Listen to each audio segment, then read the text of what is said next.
بسم اللہ الرحمن الرحیم لا الہ الا اللہ محمد رسول اللہ نہیں آئے گی۔ اچھا، کچھ بیماریاں ایسی ہیں جو بڑی ڈینجرس ہیں، اگر ان بیماری کا خطرہ ہو تو اس کا ٹیکہ لگا لینا چاہیے۔ میں نے بتایا جیسے آپ، کچھ بیماریاں ایسی ہیں جو پھیلتی تو ہیں مگر خطرناک نہیں ہوتی، وہ اپنا ٹائم پورا کر کے چلی جاتی ہیں، ان کی ویکسینیشن مت کراؤ۔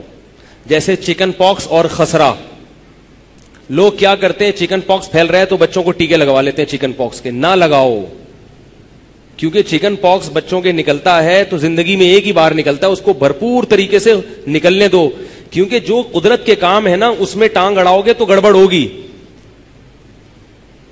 خسرہ بیماری ہے بچوں کی، سب بچوں کو نکلتا ہے، اس کو ٹیکے لگا کے روکنے کی کوشش مت کرو۔ ڈاکٹر آج تو کہہ رہے ہیں کہ خسرے کا ٹیکہ لگایا تو ٹھیک ہے، ہو سکتا ہے کل ان کی تحقیق بدل جائے۔ تو خسرہ تو صدیوں سے بچوں کو نکلتا چلا آ رہا ہے، اور خسرہ تو ایسی بیماری ہے، اچھی بیماری ہے، یہ تو بھرپور طریقے سے نکل کے ختم ہو جائے یہ زیادہ اچھا ہے۔ آپ کو پتا ہے کہ ہندو مذہب کے بعض فرقوں میں خسرہ اور چکن پاکس کی عبادت ہوتی ہے، نہیں یاری میرا خیال ہے بات۔ ان بیماریوں کو وہ کیا سمجھتے ہیں؟ برکت والی بیماریاں سمجھتے ہیں، اس لیے کہ انہوں نے اس کے فائدے دیکھے ہیں۔ تو خسرہ نکل آیا بچوں کو تو اس کو تو ایسی دواؤں کھلاؤ کہ اور نکلے، تاکہ نکل کے ایک دفعہ ختم ہو جائے۔ چکن وہ جسم خود علاج کرتا ہے تو یہ زیادہ بہتر ہے، نہیں یاری میرا خیال ہے بات۔ اپنے بارے میں بھی ایک چھوٹی سی رپورٹ پیش کر دوں، چھوٹی سی رپورٹ۔ ٹھیک، میں نے ہیپاٹائٹس بی یا سی یا اے کے کبھی ٹیکے نہیں لگائے۔ میں نے ایک دفعہ بلڈ ٹیسٹ کروایا تو ڈاکٹر نے مجھے رپورٹ پیش کی کہ آپ کو ہیپاٹائٹس ہے، پتہ نہیں بی یا سی ہے، بہت خطرناک۔ تو میں ہیپاٹائٹس سے تو نہیں مرا، لیکن میں اس رپورٹ سے قریب تھا کہ دائرہ فانی سے کوچ کر جاؤں۔ تو میں نے کہا، پھر فرض کرنے لگا کہ بھائی اگر مجھے ہے تو اب کیا ہوگا، مر جاؤں گا نا زیادہ زیادہ۔ تو انسان جیسے خوش رہنے کے لیے کوشش کرتا ہے نا کچھ مقدمے، تو میں نے کہا مر جائیں گے تو کیا ہوگا، مر جائیں گے، ٹھیک ہے۔ تو وصیت کوئی چیز تو نہیں میرے ذمہ باقی۔ پھر میں اپنے نفس کو تسلی دے رہا ہوں، اچھا ہے توبہ کا اللہ نے ٹائم دے دیا ہے بھائی، اور اللہ سے گڑگڑاؤ، توبہ طائب کرو، جو کسی کے لین دین ہے پورا کرو۔ یہ میں سوچ رہا ہوں اور بتا نہیں رہا گھر میں کسی کو بتا نہیں رہا۔ کون بتاتا ہے بھائی، بچوں کو یتیم ہونے والے ہو۔ پھر اللہ کا شکر ہے رپورٹ یہ آئی کہ وہ ہیپاٹائٹس سی ہوا تھا، مگر باڈی نے اس کے خلاف لڑ کے اس پہ قابو، بولو بھائی، کر لیا، وہ خود ہی ہو گیا۔ اس کا فائدہ ڈاکٹر نے بتایا، اللہ نظر سے بچائے، اس کا فائدہ ڈاکٹر نے بتایا اب آپ کو مرتے دم تک ہیپاٹائٹس نہیں ہو سکتا انشاءاللہ۔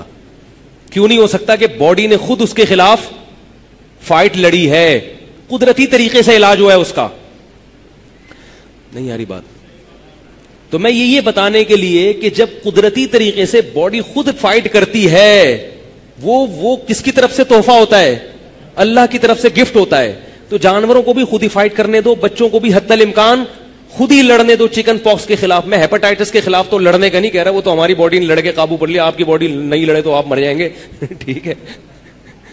تو اگر کسی علاقے میں ہیپاٹائٹس پھیلا ہوا ہے تو لگا لیں ٹیکہ اپنی ذمہ داری پہ۔ میں تو قائل نہیں ہوں، پھیلا ہوا ہے، میں اس معاملے میں نہیں لگاتا، ٹیکے ویکے نہیں لگاتا میں، اللہ ہی بہتر ہے۔ احتیاط کرے آدمی کھانے پینے میں، گند بلا نہ کھائے، اور استعمال شدہ سرنج نہ لگائے۔ بلیڈ جو نائی، زیادہ تر یہ ہو رہا ہے، یہ جو نائی لوگ ہیں نا، ہیئر ڈریسر، یہ جو بلیڈ استعمال کرتے ہیں، یہ ایک ہی بلیڈ 10 قسم کے لوگوں پہ استعمال کرتے ہیں، تو بلڈ کے ذریعے ہیپاٹائٹس کے جراثیم منتقل ہوتے ہیں۔ پھر یہ اس کو دھوتے نہیں ہیں، صفائی نہیں رکھتے اس کی۔ تو مجھے جہاں تک ڈاکٹروں سے یہ بات پتہ چلی ہے، یہ سب سے زیادہ بلیڈ کے ذریعے ہیپاٹائٹس پھیل رہا ہے۔ یہ جو ہیئر ڈریسر ہے نا، جب آپ کے سر پہ، اس لیے ٹینڈ کراؤ ہی نہیں احتیاط۔ تو یہ گدی پہ جب بلیڈ لگاتے ہیں تو یہ بلیڈیں سال میں کم از کم 10-20 ہزار آدمیوں کی گدیوں پہ لگ چکی ہوتی ہیں، تو 10-20 ہزار میں کوئی نہ کوئی تو ہوتا ہے۔ اب یہ دھوتے نہیں ہیں، شریعت میں صفائی کا تو حکم ہے نا، صفائی ستھرائی، وہ تو بہت حساس ہے اسلام اس بارے میں، دھوتے نہیں ہیں۔ تو اب دھوئیں گے نہیں اور وہی بلیڈ سب کے لگاتے رہیں گے، ظاہر ہے پھر اس سے بیماری پھیلنے کا خطرہ ہوتا ہے۔ تو اللہ پر اعتماد کریں، اللہ پہ توکل کریں، وہمی بننے کی چندہ ضرورت، بولو بھائی، نہیں ہے۔ اس سے ہنسی إلى جنة في أعالي سما الرحيم